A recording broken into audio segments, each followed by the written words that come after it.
Guys, I'm back after a long time. I had made my last review, I think, more than 2 years back, which was for the Casio wallet. You'll find the link in the description, which has got more than 11,000 views, which is a big thing for me because I am a startup YouTube channel. So I'm back again with my views on the ASUS ROG Phone 2. This one is the Tencent version, which you can say is the budget version, which has been imported from China. This is not available here in the UAE or many parts of the world yet. What is available is the standard version, which is the more expensive one. So I will run you through all the features of this phone as well as compare it with the standard phone, which I think is not there much in the on the YouTube universe. And mainly, I will tell you why you should not buy this phone. So let's get started. There are a lot of videos on YouTube as well as on the web where it tells you in so many ways that this is the best gaming phone ever. It's the best phone which has come into the market, which has changed the way gaming phones were looked at. It was more of a gimmicky universe earlier, but now that this phone has come into the market with amazing specs, top of the line specs, as well as a good battery life, a good screen, and additional accessories which you can pair it up with. So it's changing the game of the gaming phone industry. So I'll tell you how this phone is good in many ways, but also not good enough to be your daily driver. So let me crack it open. This is already opened. I'm just going to give you a brief look on how it looks. So this is the packaging. It's fairly simple. In fact, it doesn't look that great. It's quite cheap. In fact, I feel for you can say a flagship gaming phone. So there's a lot of Chinese stuff written here. It's the basic specs are mentioned, the screen size and the IMEI number and all that. It's a Chinese version, so it has all the writings in Chinese. Let's open it up. So when you open it up, it's fairly simple. It's got a very cheap, papery, cardboardy stuff. You open it up and you have a clear case, and some writing material, which is again all in Chinese.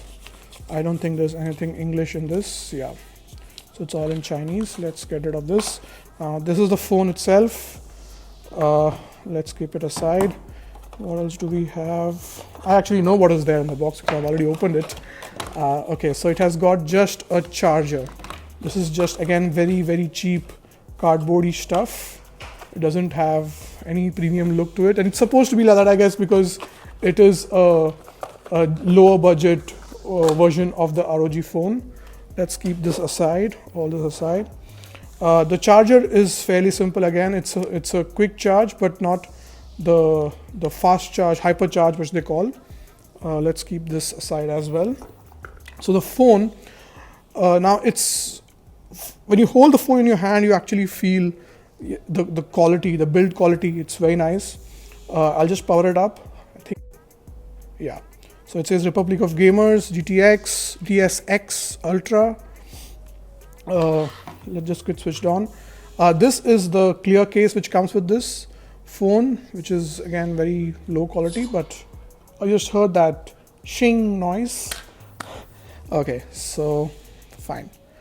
So it's switched on now. It's got a dark theme going on. I will just swipe up. This is my passcode.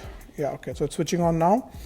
So just to give you a brief of what, let me first start with how this phone is different from the other, the standard version of the ROG phone.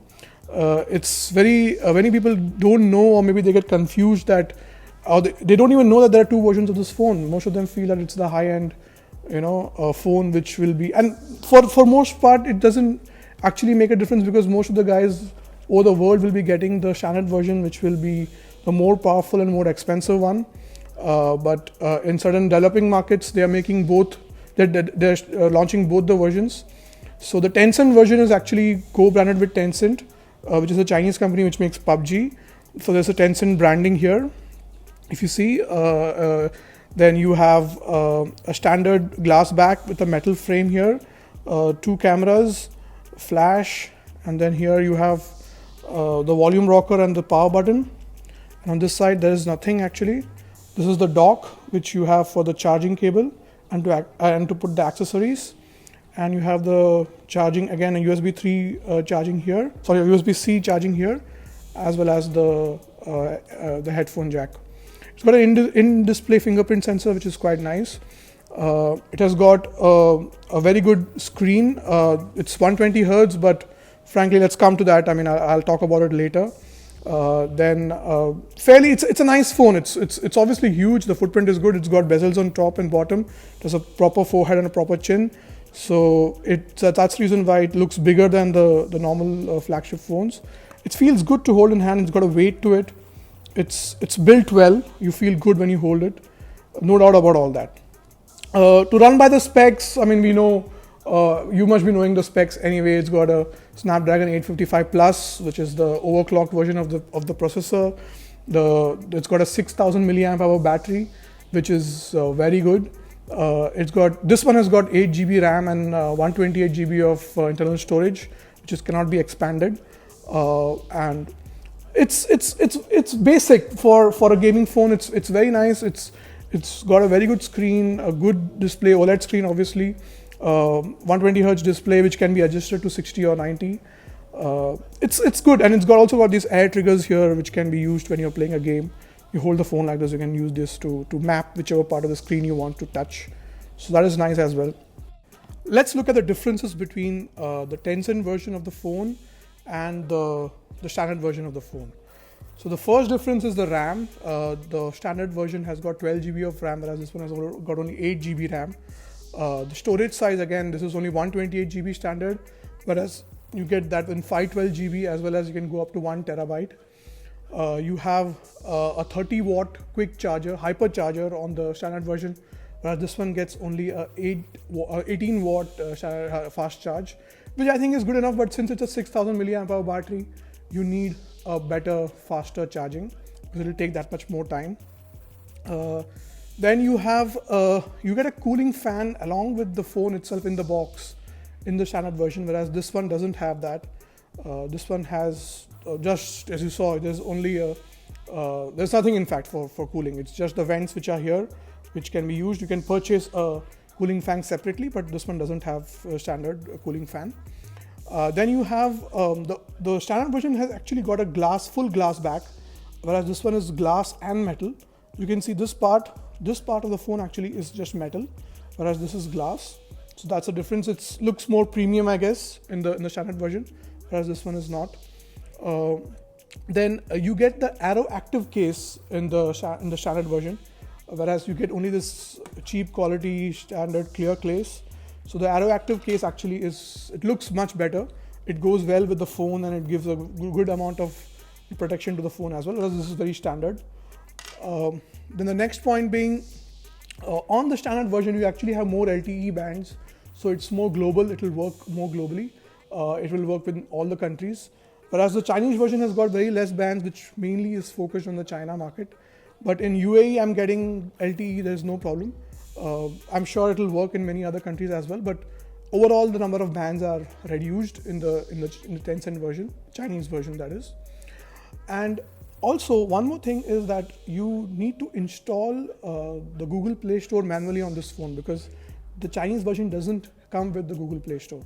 So, but since I was moving from an Android, and since I was moving out from Samsung, so it was already backed up to Google.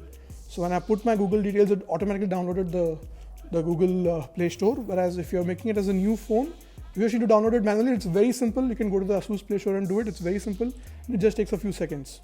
So that is one thing which you need to do, and then you can install all your apps, and you'll get over-the-air updates, and everything will work perfectly fine. So there's no problem with the Chinese version. And one more thing which I really thought that they'll be putting a lot of bloatware on this Tencent version, because it's sponsored by Tencent, but there was nothing at all. Even PUBG was not pre-installed. Only Asphalt is pre-installed. There's nothing which is pre-installed, which is quite good, and it doesn't have any other bloatware. Very, very straightforward. So no issues there. The thing is that it's made for the Chinese market, and it's made in a budget way. So that's very, very evident in the packaging and in the the overall look of the phone. But it's definitely a beast. There's no doubt about that in terms of power, because it uses the same processor and the same battery, which is very important for gaming anyway. And for most part, I think 8 GB is more than enough for gaming. So I don't think 8 GB versus 12 GB will make that much of a difference anyway. Okay, so that was the main differences between the Tencent and the standard version. Not too much of difference. The standard version, I think, is retailing for around $800 to $850, whereas this one is around $600 to $650, depending on where you're buying from. I'm not very sure about the prices, but this again changes according to the country where you're buying it.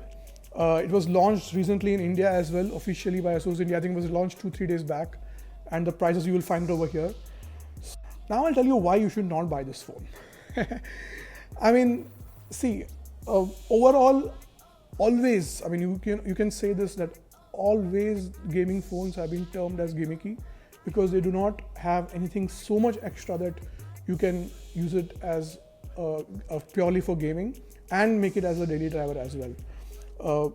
See, if you're used to, I would say, if you're used to a lot of flagship phones like the S10 Plus or the iPhone or the iPhone Pro, or any of the latest phones that you have, like even the Note 10 for that matter, if you're used to a lot of flagship phones, it's very difficult to move into a phone like this.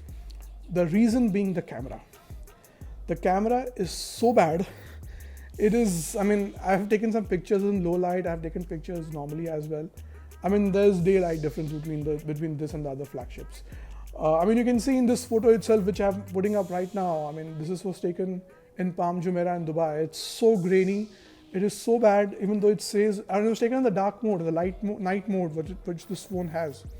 So it is very bad, so it cannot be used as a daily driver, especially if you're taking a lot of photographs. That is one thing.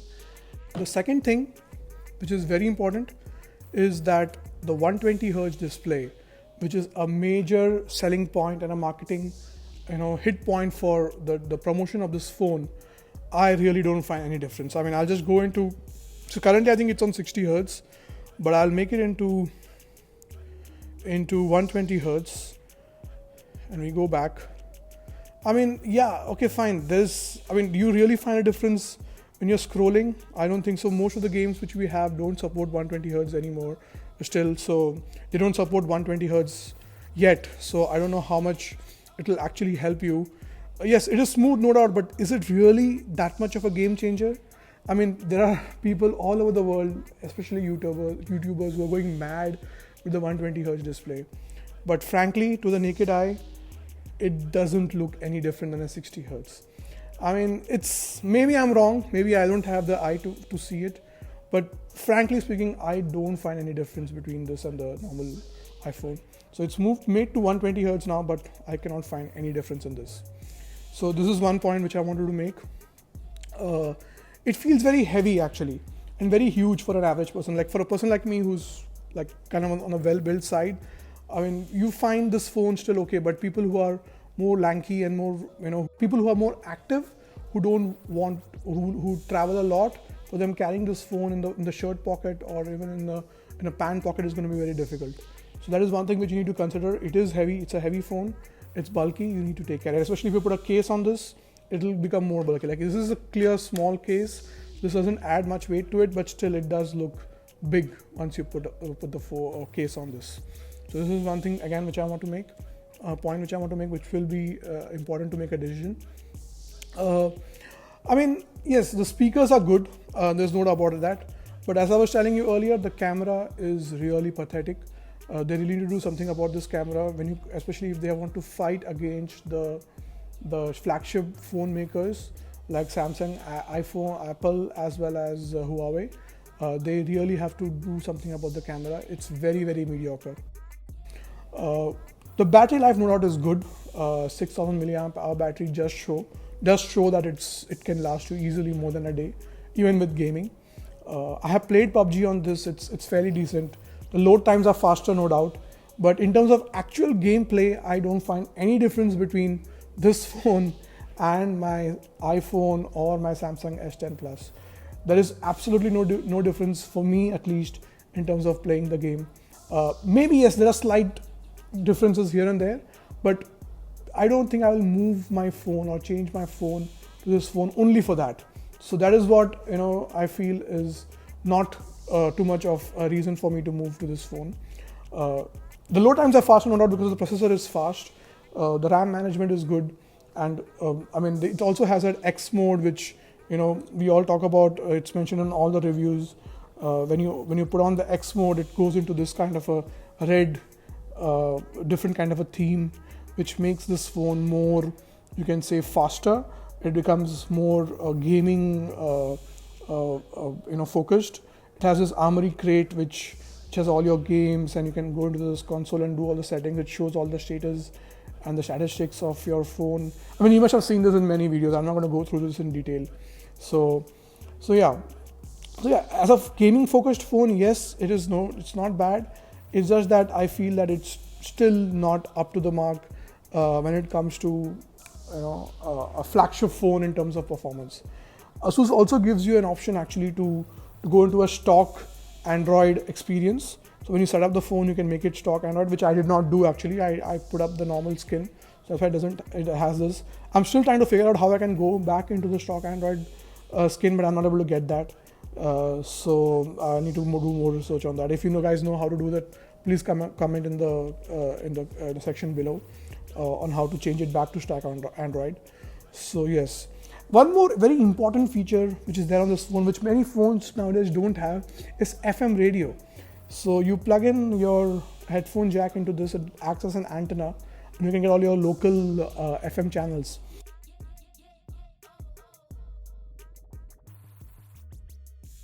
I'll put it very simple for you guys. If you're used to a flagship phone like an S10 or a Huawei top of the line P30s or the M20s, or the iPhone or the Note 10 of Samsung, if you're used to any of these flagship phones, moving to this phone is going to be extremely difficult. In fact, I don't think it will be practical as well to move to this phone, mainly because of the two major differences. The first thing being the back camera, the second thing being the bulkiness of this phone. So if you're used to a flagship, I think you stay on to the flagship phone.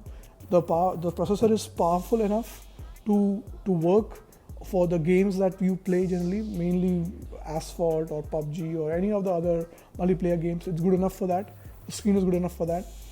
But if you're into a budget phone, which is in the $500 range mark, and if you're looking to upgrade your phone and you want a gaming phone as well, then this phone I think should be good enough for you. It should make sense to move to this. But overall, I would say do not buy the ASUS ROG phone. That's all for this video, guys. See you all in the next one very soon. I hope I start making videos more often now, and I'll see you guys very soon in the next video. Thanks a lot, guys, for coming. Peace.